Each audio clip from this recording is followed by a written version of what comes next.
Welcome back, everyone. Today, we're diving into one of the more allegorical and visually striking chapters of Nietzsche's work, titled Great Events. This sounds exciting. The title itself, Great Events, suggests something significant is about to happen. Where does this story take place, Alex? It all starts on a mysterious volcanic island. The local people, especially the elders, believe this island is a gateway to the underworld, with the volcano being the direct path down. So we're already setting a very mythical and ominous scene. It sounds like something out of ancient Greek mythology, a rock guarding the entrance to Hades. Exactly. And into this scene sails a ship. The crew goes ashore to do something mundane, hunt for rabbits, but their day takes a very strange turn. I have a feeling it's not the rabbits that make this event great. What did they encounter on this mysterious volcanic island? Around noon, they suddenly see a man flying through the air, heading straight for the volcano. A voice clearly says, "It is time. It is the highest time." Wait, a man was literally flying through the air, and the crew recognized him? That must have been an absolutely shocking sight for them. It was. As the figure flew past, they realized it was Zarathustra. Most of them knew him and felt a mix of love and awe, just like the common people did. So the wise philosopher Zarathustra is seen flying into a volcano that's considered the gate to hell? I can see why the old helmsman immediately said, "There goes Zarathustra to hell."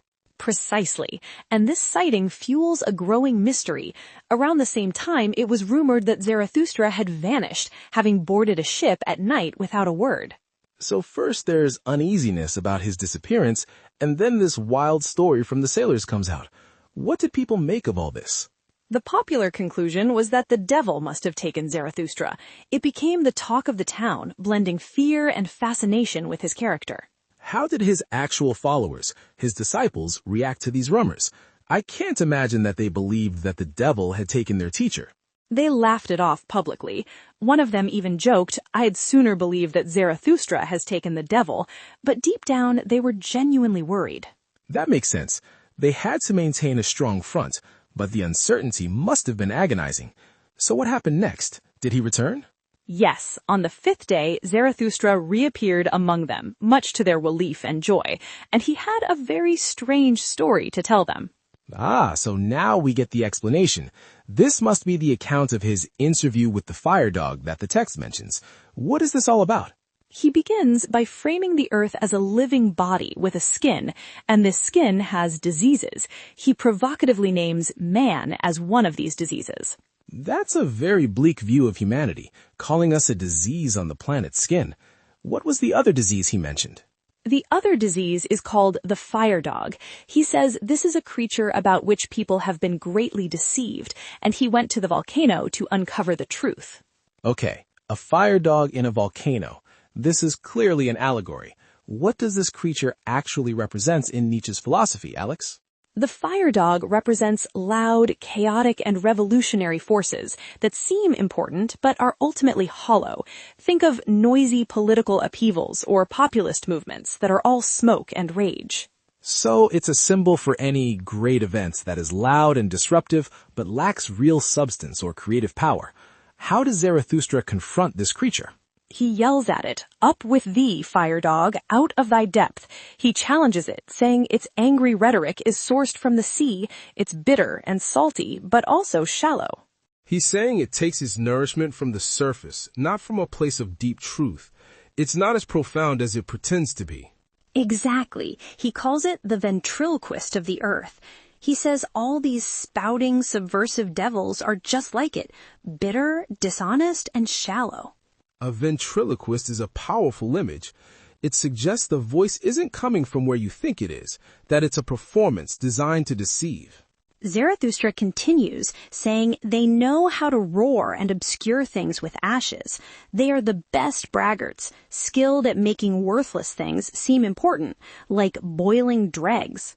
So they thrive where there's muck and chaos, where compressed and hollow things are looking for an outlet they call freedom. Yes, and he directly addresses that. He says, "Freedom, ye all roar most eagerly, but I have unlearned the belief in great events when there is much roaring and smoke about them." That's the core of the argument, isn't it? He's saying that true, significant change doesn't happen amidst all that noise and chaos. Precisely. He then delivers a crucial line. The greatest events are not our noisiest, but our stillest hours. This is a fundamental Nietzschean idea. So what does he mean by stillest hours? Is he talking about quiet contemplation or something more than that? Can you give an example? He means that the world doesn't revolve around the inventors of new noise, like political demagogues. It revolves, inaudibly, around the inventors of new values. So a still hour might be the quiet moment when a scientist has a breakthrough, or a philosopher redefines a concept, or an artist creates a new form of beauty. That's a perfect way to put it. The real revolutions happen quietly in the minds of creators, and their impact unfolds over centuries, unlike the fleeting noise of a riot.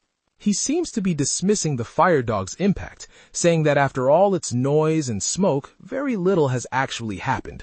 A city might be ruined, but so what? He even has a message for the overthrowers of statues, which feels incredibly relevant today. He says throwing salt into the sea or statues into the mud is foolish. Why is it foolish? Is he saying we shouldn't challenge the old? That seems very unlike Nietzsche, who is famous for philosophizing with a hammer. It's a nuanced point.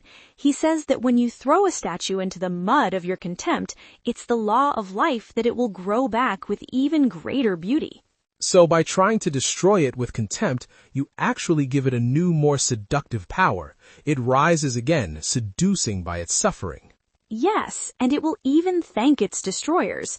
This leads to his paradoxical advice for old institutions like kings and churches. Let yourselves be overthrown. That is a fascinating twist. He's telling them to embrace their own destruction. Why would he advise that? For what purpose? So that they may come to life again, and so that virtue may return to them. He sees it as a necessary cycle of death and rebirth for renewal. It's the idea that resisting change only leads to brittle decay, but embracing the process of being overthrown allows for a genuine transformation and a return to life. At this point, the fire dog sullenly interrupts him and asks, "Church? What is that?" It seems to be a genuine question from this symbol of revolution. How does Zarathustra respond? He's just been talking about churches, so it's a pointed question from this symbol of revolution. Zarathustra replies, "Church? That is a kind of state, and indeed the most mendacious. He calls it the most deceitful type of state." He equates the church directly with the state, and then he brings the criticism right back to the fire dog, doesn't he? He does. He calls the fire dog a dissembling dog and says the state is just like it.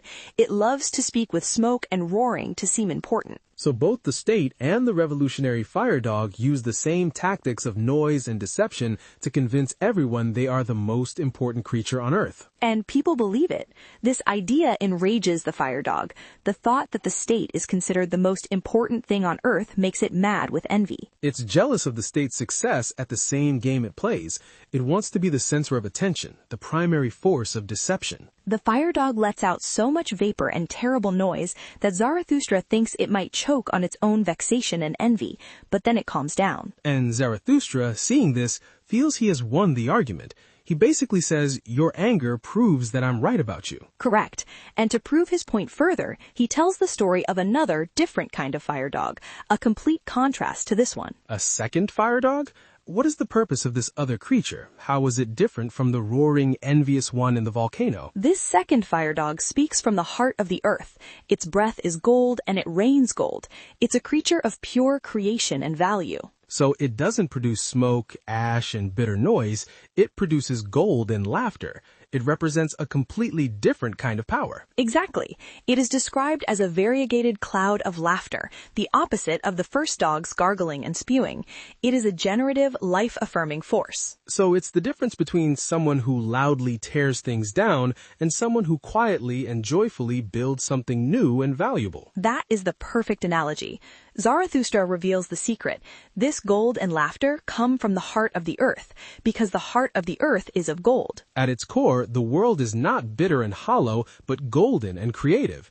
This must be a devastating revelation for the first fire dog. It is. The fire dog can't stand to hear it. It's completely shamed, tucks its tail, gives a cowardly bow wow, and creeps back down into its cave. So Zarathustra defeats the philosophy of noisy destruction with the philosophy of joyful creation, a beautiful and powerful allegory. But that's not where the chapter ends, is it? No, and this is the crucial, somewhat comical final part. Zarathustra finishes his profound story, but his disciples were hardly even listening to him. They weren't listening? After all that, they missed the entire philosophical point?